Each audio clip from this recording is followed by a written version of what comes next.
വണ്ടി ഓൾട്ടോക്കേറ്ററിനാണ്, AMG ആണ്. വണ്ടിക്ക് ചില സമയങ്ങളിൽ സ്റ്റാർട്ടാവില്ല. ആ സമയത്താണ് ഇതുപോലെ ഇമ്മോബിലൈസർ ലൈറ്റ് ഇങ്ങനെ ബ്ലിങ്ക് ചെയ്തുകൊണ്ടേയിരിക്കും. ചില സമയങ്ങളിൽ കേട്ടോ പ്രശ്നം, ഈ ലൈറ്റ് ബ്ലിങ്ക് ചെയ്താൽ പിന്നെ വണ്ടി സ്റ്റാർട്ടാവില്ല. കസ്റ്റമർ കൊണ്ടുപോകും, പിന്നെയും വണ്ടി തിരിച്ചു വരും. നമ്മൾ നോക്കും കംപ്ലയിൻ്റ് ഉണ്ടാവില്ല. ഇപ്പം നമുക്ക് ഈ കംപ്ലയിൻറ്റ് കിട്ടിയത് കേട്ടോ.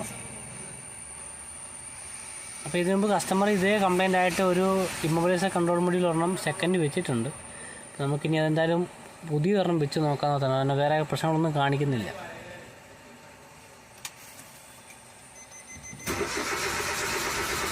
ഇല്ല, സ്റ്റാർട്ടാവില്ല.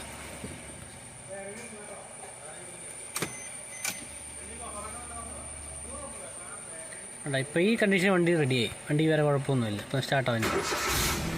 ഉണ്ടോ, അപ്പോൾ ഈ കണ്ടീഷനെയും കൺട്രോൾ മൊഡ്യൂൾ ഒന്ന് മാറി നോക്കട്ടെ, എന്നിട്ട് വേണം ബാക്കി നമുക്ക് ചെക്ക് ചെയ്യാം. നമ്മളിത് പുതിയ കൺട്രോളർസ് മേടിച്ച കേട്ടോ, ഇമ്മോബിലൈസറിൻ്റെ. ഉണ്ടോ, പുതിയ എൻ്റെ പാർട്ട് നമ്പർ ഇതാണ്. നമ്മൾ പുതിയ വാങ്ങിയ. ഇതിന് രജിസ്ട്രേഷൻ ഒന്നുമില്ല കേട്ടോ. ICM പോയി കഴിഞ്ഞാൽ രജിസ്ട്രേഷൻ ഇല്ല. നമ്മൾ ജസ്റ്റ് കയറ്റി പിടിപ്പിച്ച് സ്റ്റാർട്ട് ചെയ്ത് നോക്കാം കേട്ടോ. അത് വേറെ പ്രോഗ്രാമിങ് കാര്യങ്ങളൊന്നുമില്ല. പുതിയ മേടിച്ചതാണിത്. കസ്റ്റമറിപ്പോൾ ഓൾറെഡി 2.5 വരെ മാറി നോക്കിയിട്ടുണ്ട്. പക്ഷേ സെക്കൻഡൊക്കെ മേടിച്ച് വെച്ചത്, അതുകൊണ്ടത് റെഡി ആയിട്ടില്ല. അപ്പോൾ ഇത് പുതിയതായിട്ട് നോക്കുന്നത്.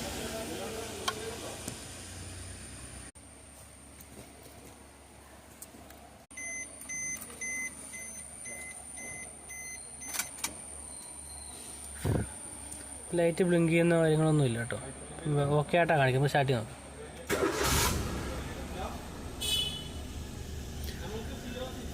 കൺട്രോളേഴ്സ് പുതിയ വെച്ചപ്പോൾ വണ്ടിക്ക് വരെ കംപ്ലയിൻ്റ് ഒന്നും കാണിക്കുന്നില്ല കേട്ടോ. അല്ലെങ്കിൽ ഈ രാവിലെ തന്നെ കോൾഡ് സ്റ്റാർട്ടിങ്ങിൽ തന്നെ ഇതേ കംപ്ലയിൻ്റ് കണ്ടിന്യൂ കാണിക്കുന്നതാണ്. ഇതിപ്പോൾ സ്റ്റാർട്ടിങ് ആണ്, വേറെ പ്രശ്നങ്ങളൊന്നുമില്ല.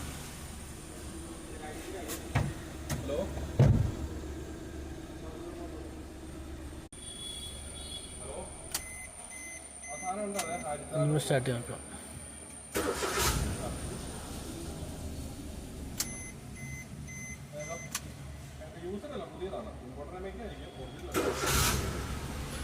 കംപ്ലയിൻറ്റ് സോൾവ് ആയിട്ടോ.